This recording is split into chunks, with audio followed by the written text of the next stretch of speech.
امریکہ نے پاکستان کے ballistic missile programme پر مزید پابندیاں لگا دی۔ ترجمان امریکی محکمہ خارجہ میتھیو ملر نے کہا کہ امریکہ ان پابندیوں کے لیے پاکستان کے 4 اداروں کو نامزد کر رہا ہے۔ ترجمان کے مطابق مذکورہ کمپنیوں میں National Development Complex, Affluent International, Akhtar and Sons Private Limited اور راک سائیڈ انٹرپرائزز شامل ہیں۔ ان اداروں پر الزام ہے کہ وہ مادی طور پر بڑے پیمانے پر تباہی پھیلانے والے ہتھیاروں کے پھیلاؤ میں کردار ادا کر رہے ہیں یا ادا کر سکتے ہیں۔ یہ پابندیاں ایگزیکٹو آرڈر ای اور 13382 کے تحت لگائی گئی ہیں۔ امریکی محکمہ خارجہ نے کہا کہ اقدام بڑے پیمانے پر تباہی پھیلانے والے ہتھیاروں کے خلاف ہے۔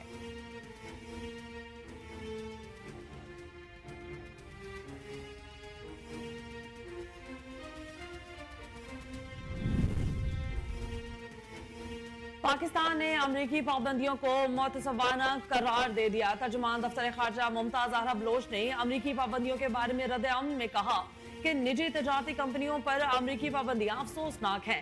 اس اقدام سے خطے میں اسٹریٹجک استحکام پر خطرناک اثرات مرتب ہوں گے۔ دفتر خارجہ کے ترجمان کے مطابق امریکہ نے دوسرے ملکوں کو جدید ملٹری ٹیکنالوجی کی اجازت دی۔ دوہرے معیار سے ایٹمی ہتھیاروں کے عدم پھیلاؤ کے مقصد کو دھچکا لگتا ہے۔ پاکستانی میزائل پروگرام خطے میں استحکام اور طاقت کے توازن کے لیے اسٹریٹجک پروگرام پاکستان عوام کے مقدس امانت پر کوئی سمجھوتا نہیں ہو سکتا۔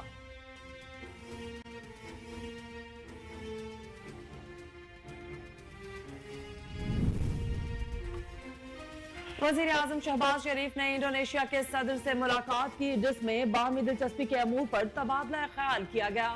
شہباز شریف نے براؤو سوبیانتو کو صدر کا عہدہ سنبھالنے پر مبارکباد دی۔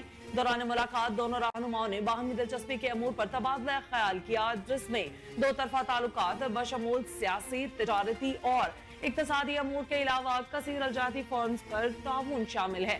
اقتصادی اور تجارتی تعلقات کو مزید مستحکم کرنے کی ضرورت پر زور دیتے ہوئے دو طرفہ تعلقات کو برقرار رکھنے کے لیے قریبی رابطے میں رہنے پر بھی اتفاق کیا۔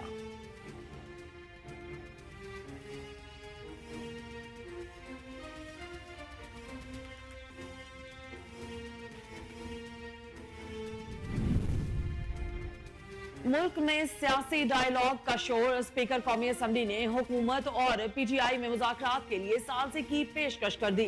اسپیکر ایاز صادق نے کہا کہ ملک کے وسیع تر مفاد کے لیے ہر وقت حاضر ہوں۔ تلخیاں ختم کرنے کے لیے مذاکرات ضروری ہیں۔ سیاسی ایشو سمیت کسی بھی معاملے پر مذاکرات میں کردار ادا کرنے کو تیار ہوں۔ انہوں نے کہا کہ ایوان میں ہونے والی بحث خوش آئند ہے۔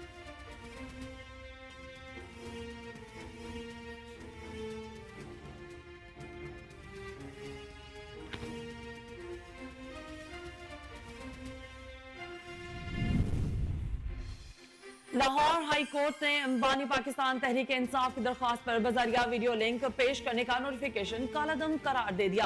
جسٹس طارق سلیم شیخ کی سربراہی میں 2 رکنی بینچ نے تفصیلی تحریری فیصلہ جاری کیا، جس میں کہا کہ قانون کے مطابق اس معاملے کو کابینہ کے سامنے پیش کیا جاتا۔ ATA کے تحت جرائم انتہائی خطرناک ہوتے ہیں۔ عدالت نے کہا کہ ٹرائل کے دوران عدالت میں ملزم کو ویڈیو لنک پر پیش کیا جا سکتا ہے، جسمانی ریمانڈ پر ویڈیو لنک کے ذریعے پیش نہیں کیا جا سکتا۔ پنجاب کی صوبائی کابینہ کا 21واں اجلاس آج طلب کر لیا گیا۔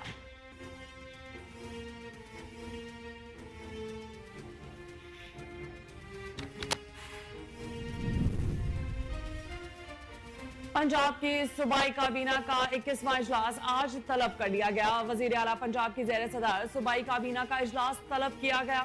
اجلاس میں 71 نکاتی ایجنڈا منظوری کے لیے پیش کیا جائے گا۔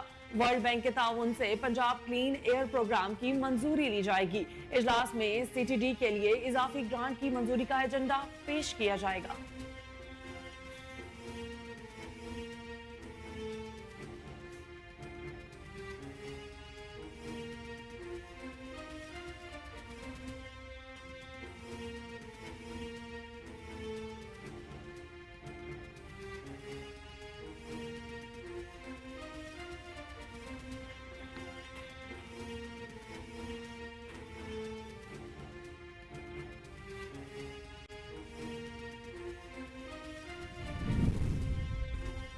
لاہور ہائی کورٹ اور اسلام آباد ہائی کورٹ میں نئے ججز کی تقرریوں کا معاملہ مؤخر ہو گیا۔